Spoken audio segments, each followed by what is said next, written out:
जय हिंद दोस्तों। एक बहुत बड़ी खुशखबरी है। आपकी जानकारी के लिए बता दूं कि अब भारत चाइना से बहुत आगे जाने वाला है। मतलब वर्ल्ड में अब भारत नंबर 1 पर होगा। किस मामले में होगा और क्या नया अपडेट आया है संयुक्त राष्ट्र का, एक बहुत बड़ा जानकारी है जो हर किसी को होना चाहिए। आप पूरे वीडियो में बने रहेंगे, पूरी जानकारी आपको दूंगा बहुत ही कम समय में, बहुत ही छोटे वीडियो में। आगे बढ़ने से पहले आपसे रिक्वेस्ट करूंगा, इस वीडियो को लाइक करिए। मन में कोई सवाल प्रश्न होगा या फिर कानून से संबंधित आपको वीडियो चाहिए, बैंकिंग से संबंधित वीडियो चाहिए, रेलवे से संबंधित वीडियो चाहिए, या फिर बहुत सारे टॉपिकों में वीडियो बनाता हूँ, इंश्योरेंस हो गया, पोस्ट ऑफिस हो गया, किसी भी टॉपिक पर आपको वीडियो चाहिए, कोई जानकारी चाहिए, आप कमेंट बॉक्स में लिखेंगे, उस टॉपिक पर वीडियो जरूर बनाता हूं मैं और बना ही दूंगा। अगर आप कमेंट बॉक्स में लिखेंगे तो एक एक करके सारे कमेंट पढ़ता हूं और सभी पे एक एक करके वीडियो बनाता ही हूं। तो ये अपडेट क्या है मैं आपको बता दूं कि संयुक्त राष्ट्र ने हाल ही में एक सर्वे किया है आबादी को लेकर, पॉपुलेशन को लेकर।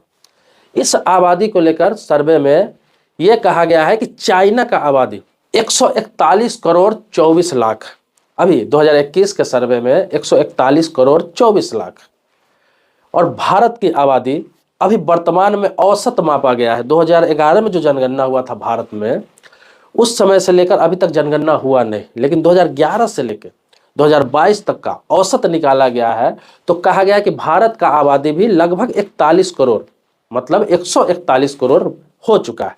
अब चाइना का आबादी 141 करोड़ 24 लाख है अभी वर्तमान में, और भारत की आबादी 141 करोड़ लगभग हो चुका है। अंतर कितने का है? मात्र 24 लाख का। अब कहा यह गया है कि अप्रैल 2023 में यह आंकड़ा पार कर जाएगा। औसत निकाला गया है कि अप्रैल 2023 में ही आंकड़ा पार कर जाएगा।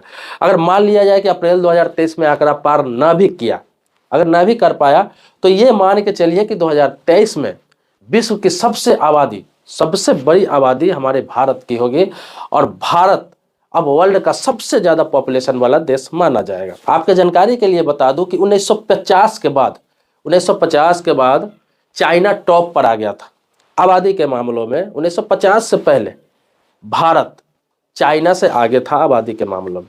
लेकिन आपको पता ही है कि 1947 में भारत और पाकिस्तान का बंटवारा हुआ और हमारा संविधान लागू हुआ 1950 में, और उसके बाद से चाइना नंबर 1 पॉपुलेशन पर आ गया। अब अप्रैल 2023 में भारत वर्ल्ड की सबसे बड़ी पॉपुलेशन वाला देश बन जाएगा। तो आप तैयार रहें वर्ल्ड के नंबर 1 पॉपुलेशन कहलाने के लिए। आपको बता दूं कि हमारे भारत में लगभग 2011 के बाद जनगणना नहीं हुआ अभी तक। 2011 में जनगणना हुआ था और जनगणना के आधार पर ही हमारे यहाँ जो भी कामें होती है वो जनगणना के आधार पर होता है। सरकार जो भी निर्णय लेती है वो जनगणना के आधार पर लेती है। जैसे मैं आपकी जानकारी के लिए बता दूं कि मेरे यहाँ भारत देश में, अपने यहाँ जितने लोगों को राशन कार्ड निर्गत किया गया है, राशन कार्ड बनाया गया है, वो जनगणना के आधार पर ही बनता है और उसी से तय होता है कि कितने लोग बीपीएल धारी है, कितने लोग एपीएल धारी है, मतलब कितने लोग गरीबी रेखा से नीचे है, कितने लोग गरीबी रेखा से ऊपर है। इसी हिसाब से इसी को तय करके और लोगों को राशन कार्ड निर्गत किया जाता है। अपने देश में अभी लगभग, मैं बता रहा हूँ, लगभग 80% लोगों के पास राशन कार्ड है और 20% लोगों के पास राशन कार्ड नहीं है। जो अमीर है, इनकम टैक्स पे करते हैं, उन्हें किसी प्रकार की सरकारी सहायता की जरूरत नहीं है, लेकिन 80% लोगों के पास राशन कार्ड है।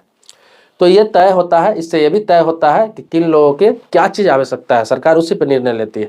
इसके अलावा आपने देखा होगा कि ई श्रम कार्ड जो बना है, सरकार ने उसी के आधार पर बताया था कि हमारे देश में लगभग 38 करोड़ असंगठित मजदूर है।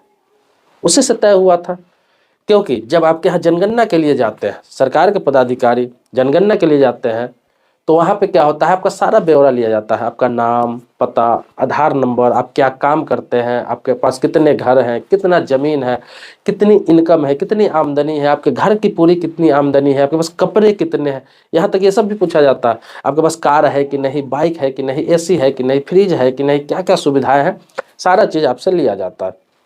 तब जाकर इस पर तय किया जाता है। तो जनगणना से बहुत सारे फायदे भी है। मैं आपको पॉपुलेशन की बात कर रहा था, लेकिन आपको इसी में जागरूकता के लिए सारी चीज़ बता दे रहा हूँ, ताकि आपके पास जानकारी रहना बहुत आवश्यक है। ये जानकारी होना चाहिए सभी के पास। तो ये जनगणना 2011 में हुआ। इस तरह की जनगणना अभी हाल ही में अपने देश में 2022 में ही होने वाला था। पहले तो 20 में होने वाला था, लेकिन उस समय हुआ क्या कि देश में लॉकडाउन लग गया कोरोना की वजह से, फिर टल के 2022 में आ गया। 22 में भी नहीं हो पाया। अब क्या है, 2023 में संभावना थी कि होगी, लेकिन हो सकता है 2023 के लास्ट तक, अगस्त से, सितंबर से, अक्टूबर से या फिर नवंबर से स्टार्ट कर दिया जाए जनगणना। तो जब जनगणना होगा, पूरी तरीके से जनगणना होगी, तो क्लियर हो जाएगा, इस जनगणना में क्लियर हो जाएगा कि भारत वर्ल्ड का सबसे बड़ा पॉपुलेशन हो चुका है। लेकिन औसतन संयुक्त राष्ट्र ने कह दिया है अपने सर्वे में औसतन एवरेज जब निकाला तो उसने कह दिया कि भारत का पॉपुलेशन चाइना से आगे निकल चुका है, जो अप्रैल तक क्रॉस होकर बहुत ज्यादा हो जाएगा, मतलब 1 करोड़ का लगभग अंतर हो जाएगा।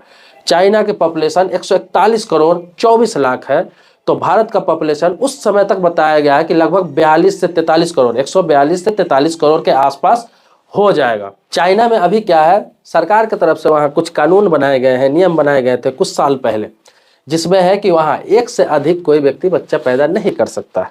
पहले 2 से अधिक नहीं कर सकता था, अभी 1 से अधिक कोई भी व्यक्ति बच्चा पैदा नहीं कर सकता है। अगर 1 से अधिक बच्चा पैदा करता भी है तो उसमें रोक नहीं है, ये नहीं कि नहीं करना है आपको। अगर कर लेता है बाय द वे, तो फिर उनकी सरकारी सुविधा सारा बंद कर दिया जाता है। जैसे अपने यहाँ होता है राशन कार्ड हो गया, ई श्रम कार्ड हो गया, कोई भी सरकारी योजना हो गया, मकान का योजना हो गया, सरकारी नौकरी में जाना है, सरकारी हॉस्पिटल में इलाज कराना है, सरकारी स्कूल में पढ़ने, इस तरह की जो भी सुविधाएं हैं वंचित कर दिया जाता है चाइना में। अपने यहाँ ऐसा सिस्टम नहीं है, लेकिन चाइना में वंचित कर दिया जाता है। इसीलिए वहाँ के लोग 1 से अधिक बच्चे पैदा नहीं कर रहे हैं। ज़्यादातर लोग करते भी है कुछ, लेकिन ज़्यादातर लोग, लगभग 80 से 90% लोग 1 से अधिक बच्चा पैदा नहीं करता है, क्योंकि वहाँ पर क्या है, सुविधाएं बंद कर दी जाती है। यहाँ तक चुनाव नहीं लड़ सकता है, इलेक्शन नहीं लड़ सकता है, कोई भी, चाहे निकाय का चुनाव हो, चाहे प्रधानमंत्री का चुनाव हो या फिर राष्ट्रपति का चुनाव, कोई भी चुनाव नहीं लड़ सकता है। तो इस तरह के नियम वहाँ पे बनाए गए हैं, लेकिन अपने देश में ऐसा कोई भी कंडीशन नहीं है। तो यहाँ क्या है, आबादी बहुत तेजी से बढ़ रही है। चाइना का क्या हुआ, चाइना का जब से ये नियम लागू हुआ आबादी घटता चला गया, युवाओं की संख्या बहुत कम हो गई, बच्चे की संख्या बहुत कम हो गए, बुजुर्गों की संख्या बहुत ज़्यादा हो गई वहाँ पे। और इस तरह होते होते क्या कंडीशन आ गया 2023 में कि अब स्थिर हो गया। वहाँ का जो पॉपुलेशन है, आबादी है, ये 8-10 सालों में बहुत स्थिर हो गया, बिल्कुल धीरे धीमे तरीके से। उससे लगभग मैं आपको बता दूं कि 10 से 15 गुना अधिक स्पीड में भारत की जनसंख्या बढ़ रहा है, क्योंकि यहाँ पर कोई इस तरह की कंडीशन नहीं है, कोई भी टर्म नहीं है। जो जितना बच्चा पैदा करने में सक्षम है करता ही, सरकार किसी प्रकार का किसी पर रोक लगाती नहीं है। हाँ, जागरूकता के लिए अपने यहाँ भी हम दो हमारे दो का नारा लगाया गया था, बहुत सारे प्रचार किए गए, बहुत सारे योजना लाया गया, बहुत सारे लोगों को प्रलोभन भी दिया गया कि इस तरह का प्रलोभन दिया गया कि आप नसबंदी करा ले, ये मिलेगा वो मिलेगा, बहुत, लेकिन लोग नहीं माने। बहुत कम संख्या में लोग जागरूक हुए। हालांकि यहाँ भी, भारत में भी जो पढ़े लिखे तबका, जो पढ़े लिखे लोग हैं, जो हायर एजुकेटेड लोग हैं, वो लोग आजकल मैक्सिमम 2 बच्चे ही पैदा कर रहे हैं। लेकिन आज भी भारत में अधिकतर जनसंख्या बच्चों पे कंट्रोल नहीं कर पा रहा है। इसे धर्म के चश्मे से नहीं देखा जाए, जाति के चश्मे से नहीं देखा जाए। हर जाति, हर धर्म, कोई भी हो, सभी का वही हाल है। अगर वो अनपढ़ है या फिर कम पढ़ा लिखा नहीं है, वो लोग अभी भी इस सभी चीज़ों से वंचित है। वो जागरूकता को कुछ समझते ही नहीं है। जो हो रहा है होने दो, उनका कहना होता है कि जो हो रहा है होने दो, होने दो, होने दो, होने दो। वो बच्चों को अपनी लाठी समझते हैं कि बुजुर्ग होने पर मेरा सहारा बनेगा। लेकिन सहारा भी बनने के लिए 2 बच्चे काफ़ी है, जरूरी नहीं कि 8, 10, 5 बच्चे पैदा किए जाए। तो बात कर रहा था मैं पॉपुलेशन पर, बीच में मैंने आपको जागरूक करने के लिए भी इतनी सारी बातें बताई हैं। तो मैं आपको बता दूं कि जो मैंने बताया है वो संयुक्त राष्ट्र का रिपोर्ट है, जिसका आप सोर्स भी देख सकते हैं, मैं स्क्रीन पर दिखा रहा हूँ, जो अखबार में भी आया है, मेन स्ट्रीम चैनल पर भी आया है, बहुत सारी जगहों में। लेकिन होता क्या है कि सभी लोगों तक सारी बातें नहीं पहुंच पाती है, इसीलिए हम लोगों को जागरूक करने के लिए जब भी अपडेट आता है आप लोगों को बताने के लिए वीडियो बनाना पड़ता है।